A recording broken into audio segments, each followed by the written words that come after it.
Hey guys, so for today's video, I'm going to do another live finger and brush swatch video of these three little mini palettes that LORAC has released for the holidays. So I mentioned these, I think, in a previous video when I was talking about how I picked up the Meraki and Soleil palettes during the Ulta 21 Days of Beauty. And you may remember that I did one of these types of videos for the LORAC Noir palette, which is this kind of new formula and form factor that they released, I think, sometime last year. So I'll link that for you if you want to check it out. And with that video, I also swatched this little mini palette. This is the Sparkling palette, and they released two of this mini size at the time. There was this Sparkling, which was more kind of neutral, and then they did one that was a little bit warmer. I think that was called the Simmering palette. So I'll swatch this next to some of the other ones for comparison. And then I did also pick up this Fairytale Forest palette, which is their larger 18 pan palette.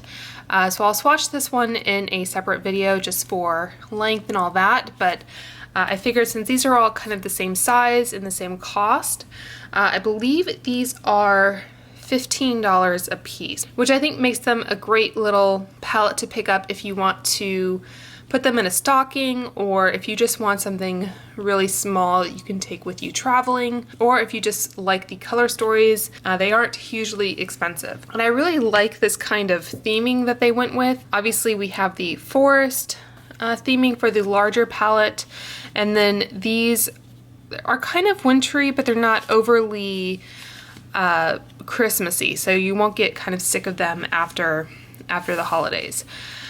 So I will go ahead and show you each of these. So this is the Frosted Sequoia, and you can see you get a little bit of an idea what the shades are from the top there. As I said, these are 6 pan palettes, and the net weight on these is 4.8 grams or 0.16 ounces. So it says, get wrapped up in the warmth of this travel-friendly, artist-approved mini pro palette featuring LORAC's signature pro eyeshadow formula. From buttery mattes to ultra glittery shimmers and foiled metallics, this palette achieves a rich bronze look. So these do contain talc, and it looks like they do contain carmine, I believe, as well. So these would not be a vegan formula. They are made in China, and it looks like they have a 12-month shelf life. All right, so it has some outer packaging there, and then the actual palette is pretty subtle, and that is what that one looks like. So very kind of neutral bronze look, and these are magnetic. They have this little insert that has the shades on it, which I like to keep just to kind of add to the experience, I guess, while using it. But you could get rid of this if you just wanted to be able to see the mirror, and there is a mirror cover that you can see there. So as far as the mirror size, I would say you can use it in a pinch, but it's probably a little bit smaller than I would like to use on a daily basis. So that is the Frosted Sequoia.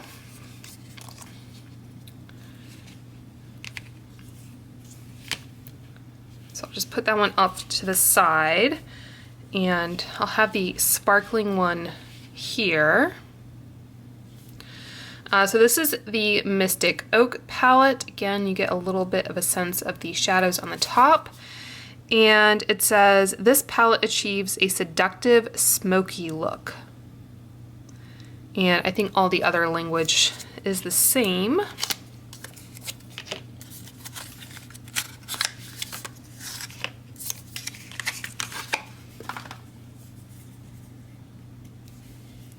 So that is what that one looks like.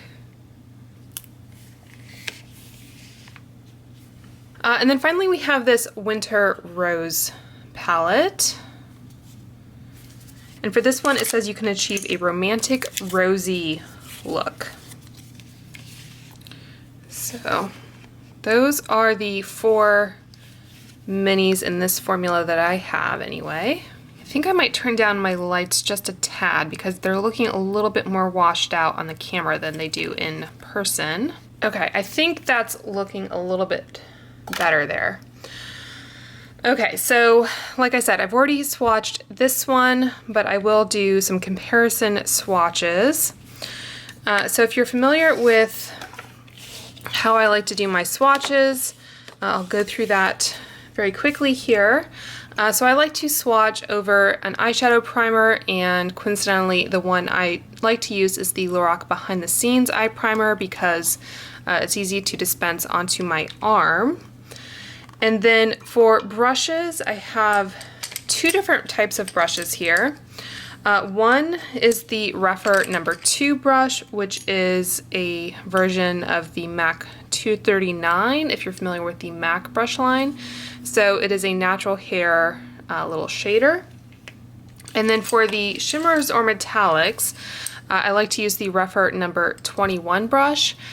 And I think this might be the first live brush swatch video, or one of the first anyway, since Mel Thompson's passing. So I just wanted to mention that I think this was a brush that she developed with Rephr, kind of replicating the MAC 242 brush.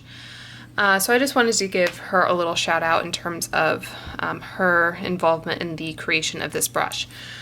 So I have at least 2 of the Rephr number 2s and 2 of the Rephr number 21s.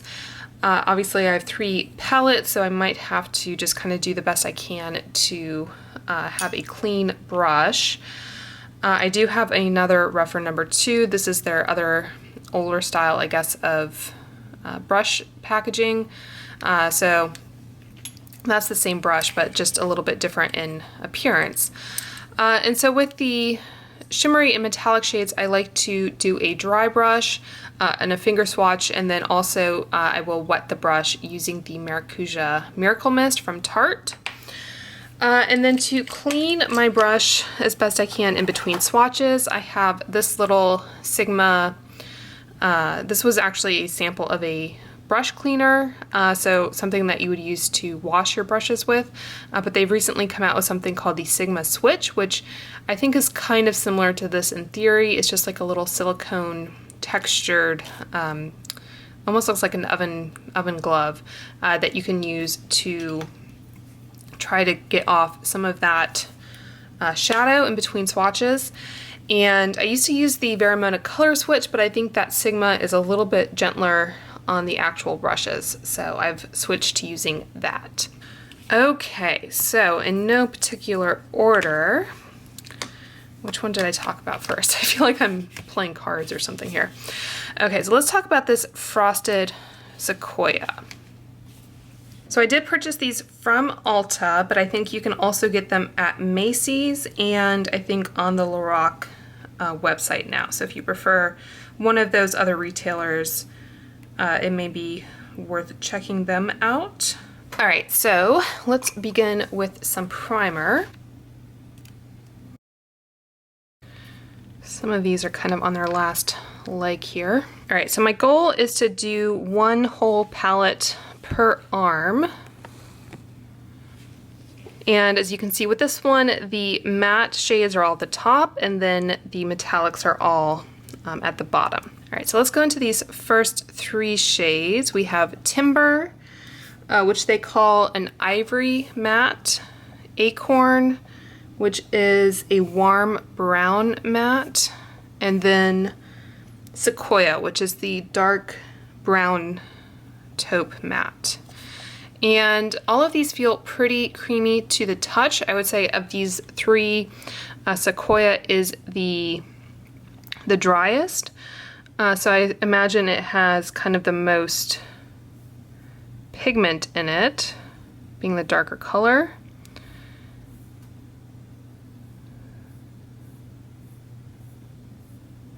So those are the 3 matte finger swatches. Might have given myself a little bit too much space in between those. And going in with my brush here,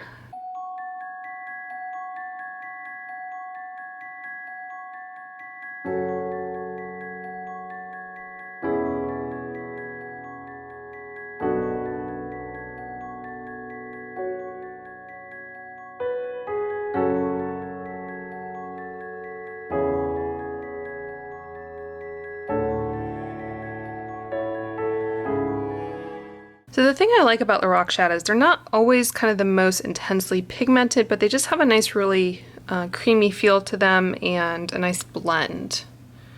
So those are the three mattes. And for the bottom row here, we have Firefly, which is a bronze shimmer, Meadow, which is a light medium copper metallic, and Foliage, which is a cool gunmetal shimmer.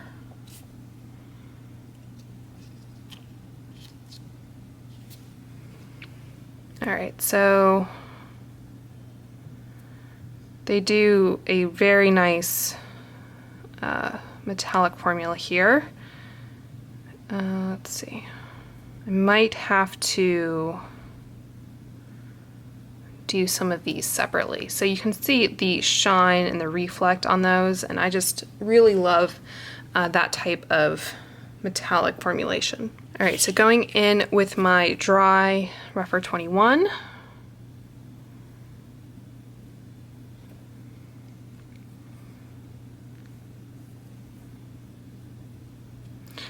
I always say when I'm dry brush swatching these types of shades is that you can build it up, but if you want the absolute best intensity, usually a finger is your best option, followed by a wet brush. And if you don't want to use a finger for some reason, if you have long nails or whatever, then the little foam tip applicators that you can buy that sometimes come with eyeshadow palettes, those are a good approximation of a finger.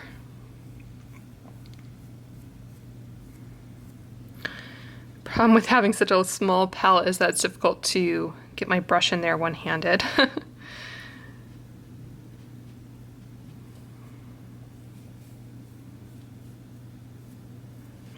There is some kind of fallout there, so if you want to try to avoid that, then doing your eyes first is probably the best bet. All right, so this is kind of a full look at the Frosted Sequoia palette. All right, so I'm going to take the other number 21 brush that I have to do the wet brush swatches. So I think I can fit the Firefly one in there, but for the other two, I might do them up here on my arm. So there are different schools of thought in terms of foiling a shade. Some will spray the brush and then go into a shadow. If you want to kind of make sure your eyeshadows have as much longevity as they can, you can try to load up the brush and then spray it.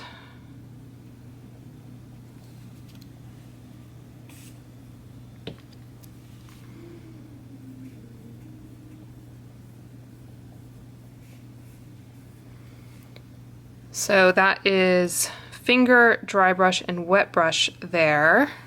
So I sprayed my brush, and I'm gonna go back in to see if I can get kind of a more intense. I'm not sure how far the primer got.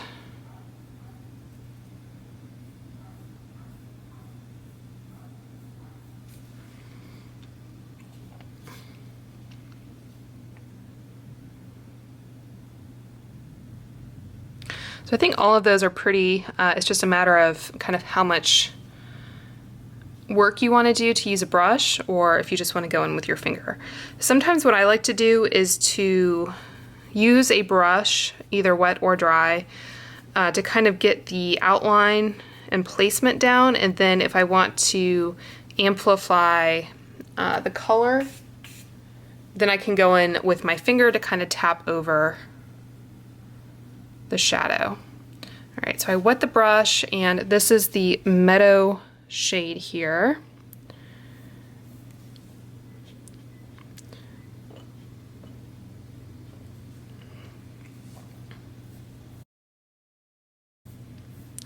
So I'd say the Firefly shade did a little bit better.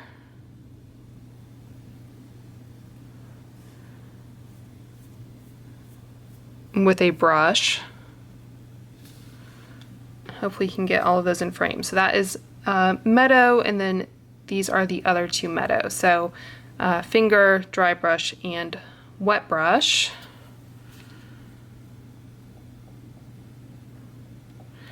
This is kind of one of those kind of flakier formulas.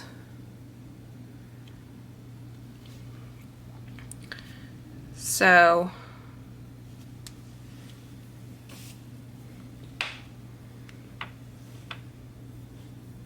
yeah, if I kind of really pick up a decent amount of pigment, then you can kind of start to get that really foiled effect. All right, and then going into foliage. I think that middle shade, that was called a metallic, and those two others are shimmers. So that may kind of explain a difference in formula.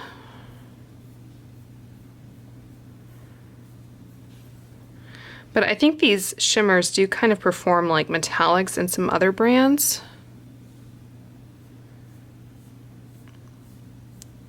The one they call a metallic is definitely kind of the chunkiest. Okay, so that is a wet swatch of foliage, and then that is the finger, and that is the brush. So that is the Frosted Sequoia palette.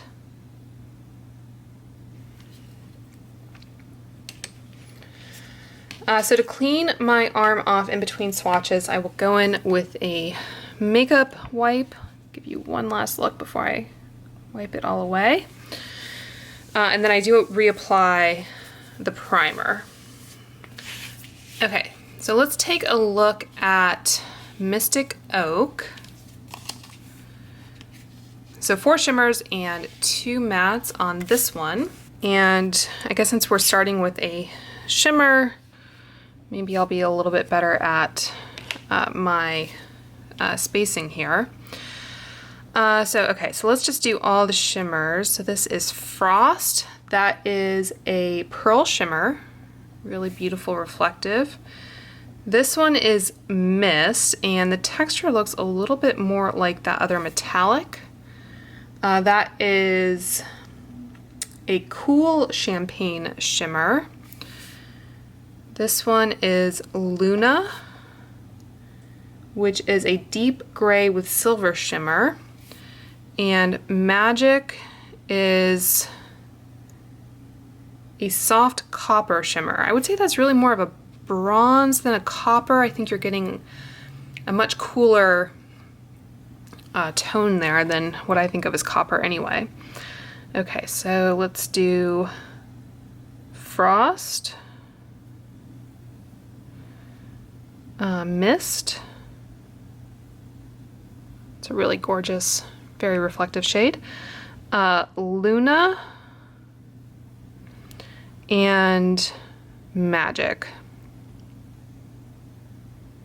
That's a nice kind of payoff there.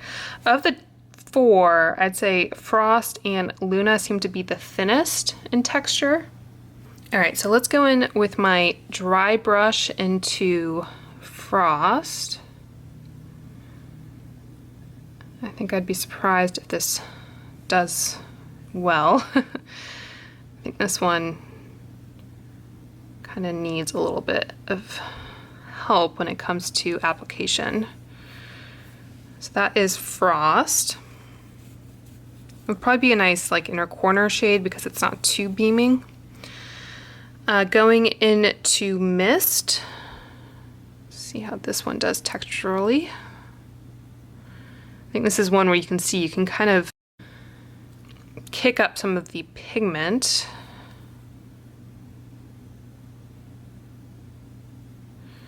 I think maybe a wet brush will do better with this one. But if you just want like a sparkle topper type shade. And then Luna.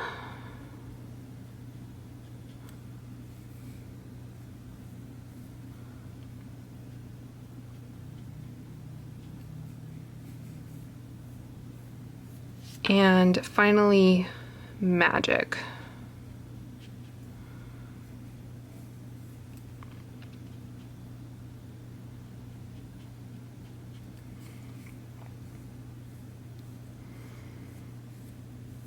All right, so for this one, I'm going to try to load up the brush. It's not really kind of sticking.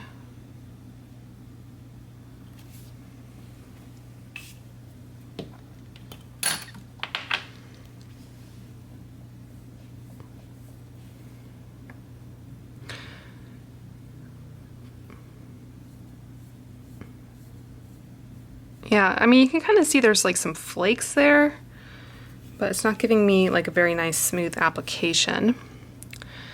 Again, let's load up. And this one kind of has that same texture almost as the other kind of metallic shade in that palette. There I was able to get a good amount on the brush.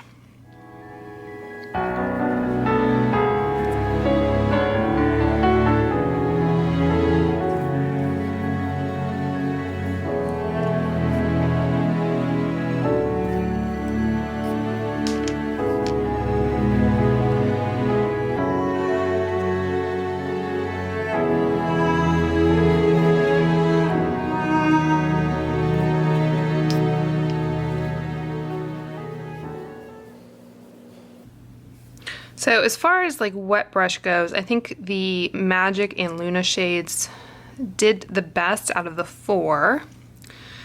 Let's go on to those mattes. And you can see I'm getting a little bit of kind of messiness in the pan, so just try to blow away some of that kick up. All right, so this is Willow, and I also have, looks like some Renegade shimmer on my fingers. All right, so Willow is a nude peach matte, and Thorn is a jet black matte. That's how they describe it. So there is Willow, and that is, and this again is kind of over my wrist, so that's always kind of a difficult area to swatch over. All right, so this is a brand new Rephr number 2, and that looks like it's gonna apply very nicely with a brush, blend out. And then I'm gonna go in with this other one that has already been used with that black, just because obviously a black is gonna be harder to remove after the fact.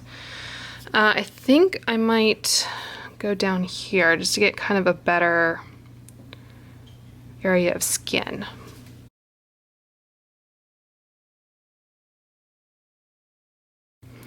So again, this may not be the blackest black in your collection, but depending on your preference, that may be kind of an easier shade to use.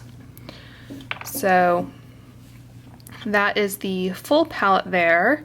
That is the Thorn with a brush. That is the Thorn with a finger. Willow with a brush, Willow with a finger.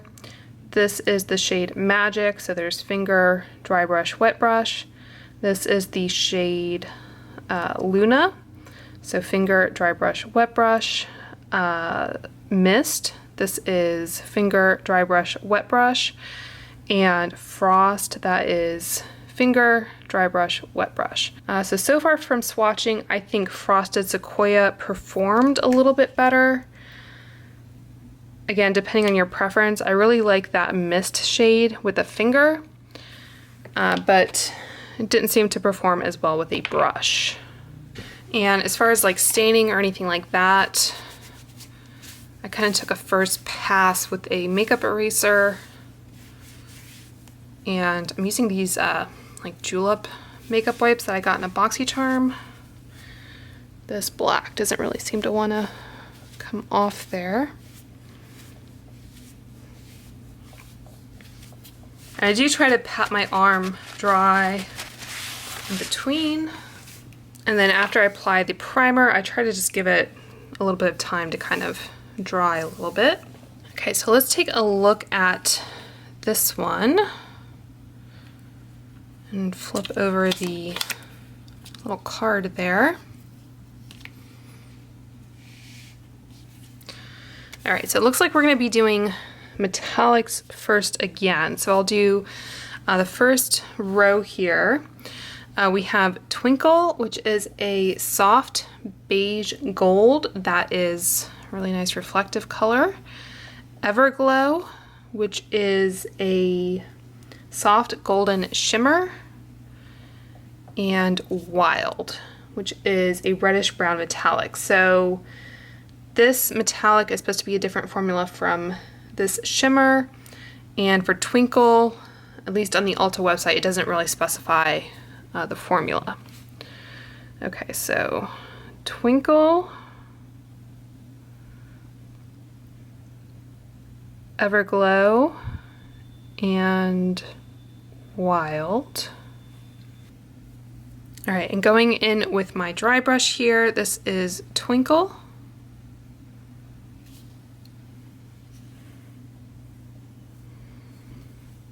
I think better than some of the other shades, but still you can definitely see a difference between the finger and the dry brush. And Everglow.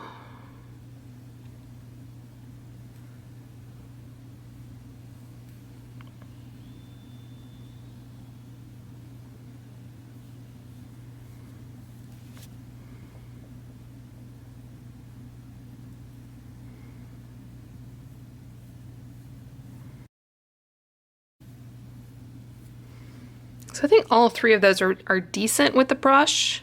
And looking at them, I think these two might be the same kind of shimmer formula. All right, let's go in with my wet brush. So again, this is Twinkle.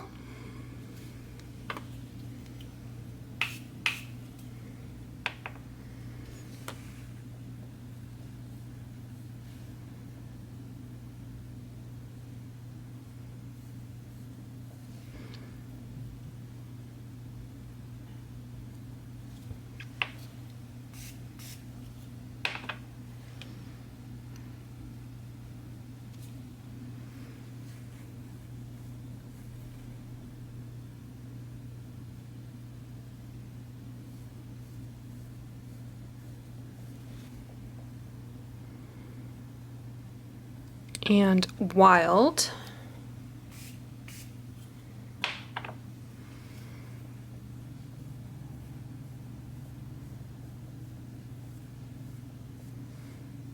I think that one is kind of the most consistent across all three application styles. Okay, and then let's go into Nymph, Petal, and Woods.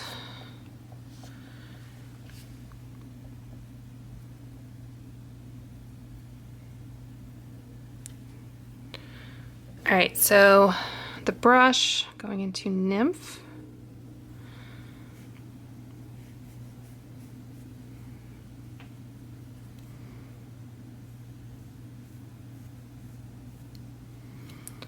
And then Petal. Decent amount of kick up with that brush. And then finally Woods.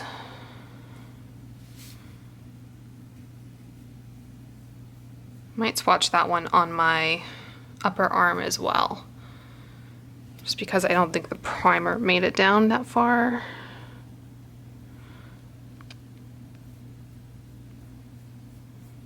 So this dark brown almost has a bit of a sheen to it, which I think is nice with some of these darker shadows, because I think it helps them blend a little bit better. So that is Woods with a brush, and Woods again with a brush, and then Woods with a finger. Starting off here, this is Twinkle, finger, dry brush, wet brush, Everglow, finger, dry brush, wet brush, Wild, finger, dry brush, wet brush, and Nymph, finger, brush, and Petal, finger and brush.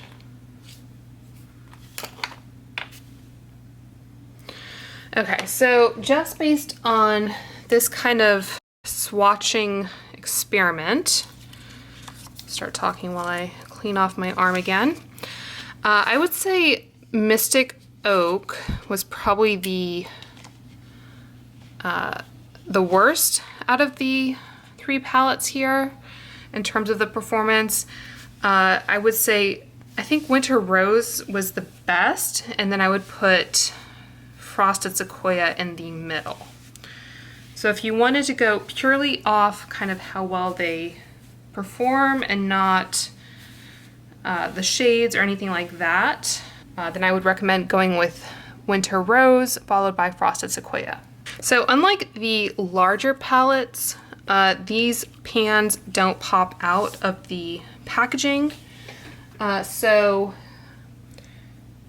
I'd say there is some similarity between some of these shades, but I would look at them as kind of the whole color story and not kind of whether they are dupable between them. I will add this sparkling to the mix as well. All right, so let's do some comparison swatches here. So I think I'm going to start off by swatching this sparkling palette, which I haven't shown you yet today. So I'm just going to do finger swatches so that I can hopefully fit 2 palettes per arm. Okay, so Nectar, this is a light peach matte.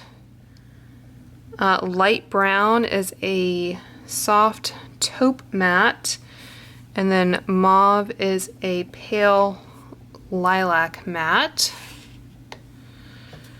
And like I said, I'm just doing finger swatches.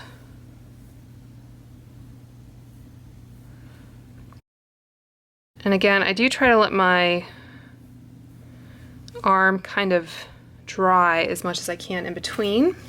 All right, and then going into this one has Opal, which is a champagne sparkle. Aurora, which is a soft copper shimmer.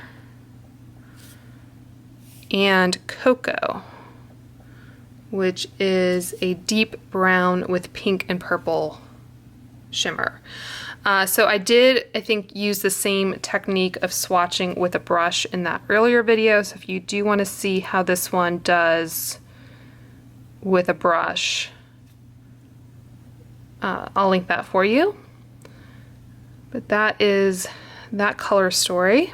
And then I think on the same arm next to it, I want to swatch the one that kind of maybe resembles it the most. I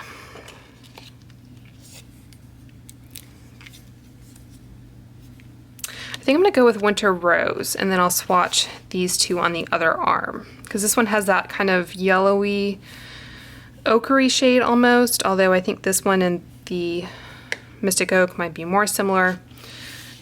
Like I said, I think you're going for the overall color story and not individual shades. I'll just swatch them in the same order, I guess. So Twinkle, Everglow, and Wild.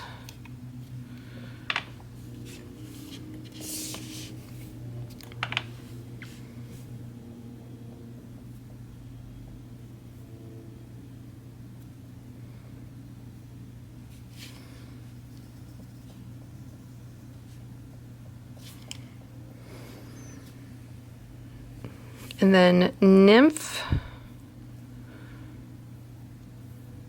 Petal, and Woods.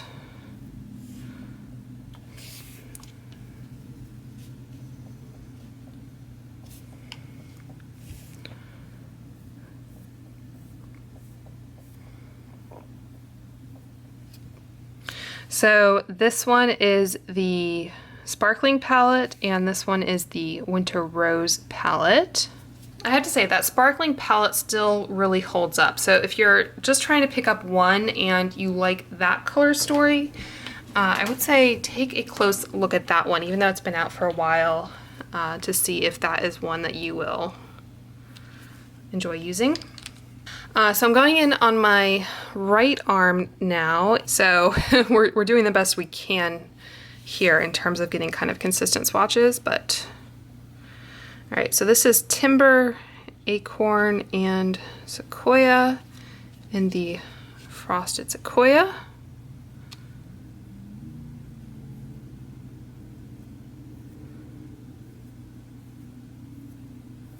And then Firefly, Meadow, and Foliage.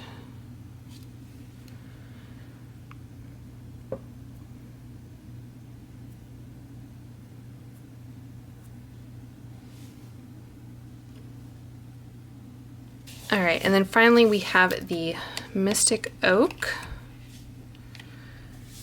And I think all of the others have 3 mattes. This one only has 2, so that might be another kind of thing to consider. I guess I'll just go ahead and do 1 row. This is one of those like kind of really flaky shades.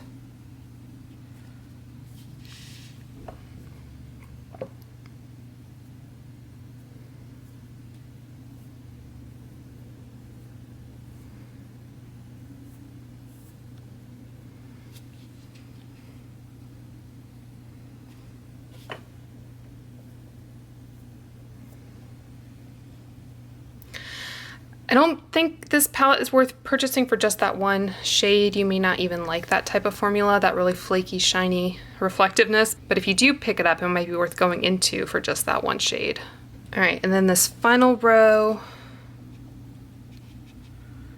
I am right-handed, so there's a little bit of a difference in terms of, I think, hand strength and dexterity there.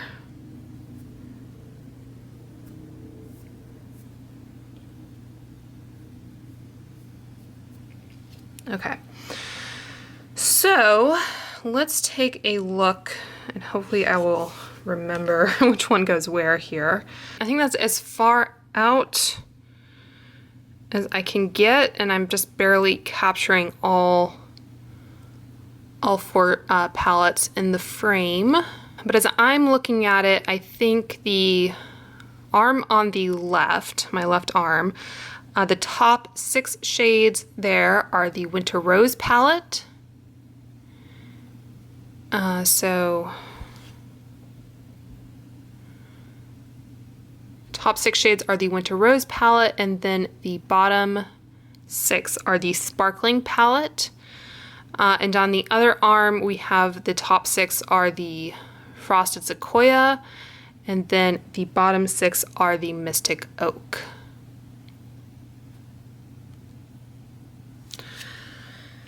And then finally, I always like to give you a close-up of the shades after I've swatched them, so you can kind of see how badly they've been destroyed by one swatching session. Keep in mind that this one, the Sparkling palette, has been previously used and swatched.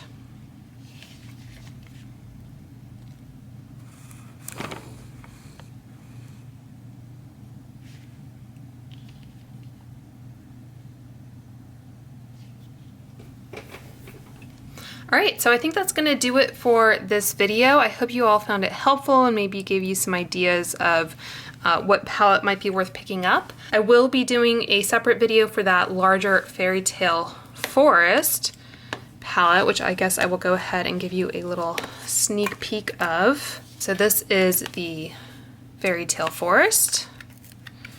You can see some of the shades on the top there. And just to quickly show you what I meant by kind of the removable pans. Let me zoom back out.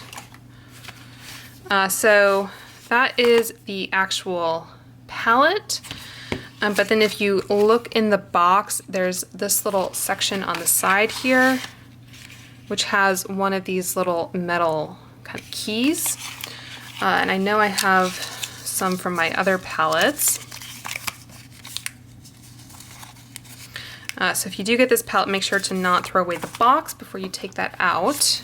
So if you open it, you have a similar setup with the mirror, which is covered, and then you have this, and then those are the shades. So you do get a little bit more color, a little bit more jewel tones in this one. So it looks like there are 6 mattes at the top and then also 2 on the side here. So you're getting 8 mattes and 10 metallics or shimmers.